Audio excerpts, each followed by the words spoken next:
U organizaciji Kyokushin-jitsu Saveza Srbije, Kragujevac će 16. maja biti domaćin MMA turnira. Biće to prvi put da se jedno takvo takmičenje održi u Kragujevcu, a prema rečima organizatora, gledaoci u hali Jezero imaće prilike da vide najmanje 5 borbi, sa realnom mogućnošću da taj broj bude i veći. U ringu će se pojaviti takmičari iz Srbije i inostranstva, a u periodu do početka turnira regionalna televizija Kanal 9 će gotovo svakodnevno u jutarnjem programu i u flešu predstavljati učesnike turnira. Treba istaći i da će prvi MMA turnir u Kragujevcu biti posvećen navijačkoj grupi Crveni đavoli, tako da će nositi naziv Otvoreni izazov Kragujevca Red Devils 1989.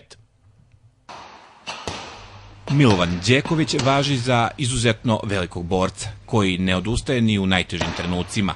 Ovaj 22-godišnjak je ovladao tehnikama karatea i brazilske džiu-džice.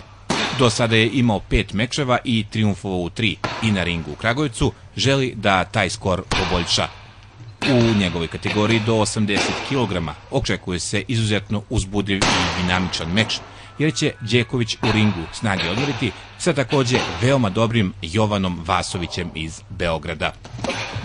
Milovan Đeković je jedan od boraca koji će nastupiti 16. maja u Kragujevcu. Milone, za gledalce sve možeš nas upoznati sa nekim svojim veštinama od ranije i kakve se uspjehe do sada postigao? Bavim se karateom od već nekih 7-8 godina. Imam osvajač medalja sa takmičenja Shotokan, 2 puta prvak države u Kyokushin-kai takmičenju. Što se tiče greplinga i tako to, 5 godina radim brazilski jiu-jitsu.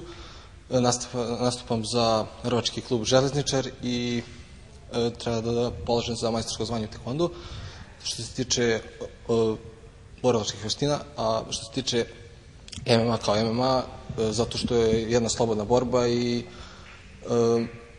mogu raditi ono što sam naučio onako kako sam vežbao i prikazati svoj duh i telo sa samim protivnikom.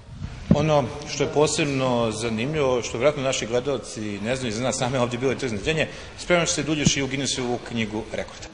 U Guinnessovu knjigu rekorda spremam se da uđem negde u septembru, oktobru mesecu, posle nekih urađenih 2-3 meča Ultimate Fighta još. Za Guinnessov rekord se spremam da uradim za 15 sekundi 70 odskoka na stomaku i za 10 sekundi 51 skok koji drži Miodrag Stojanović Gidra. Što se tiče turnira u Kragujevcu 16. maja, kakve su tvoje očekivanja, koliko poznaješ protivnika i šta možeš obećati gledalcima i svojim navijačima? Protivnika ne poznajem, znam da je dobar borac, ja ne spremam nikakvu taktiku, prilika je moja taktika, borit ću se fair play za publiku, za sebe i da to bude jedna prava sportska borba.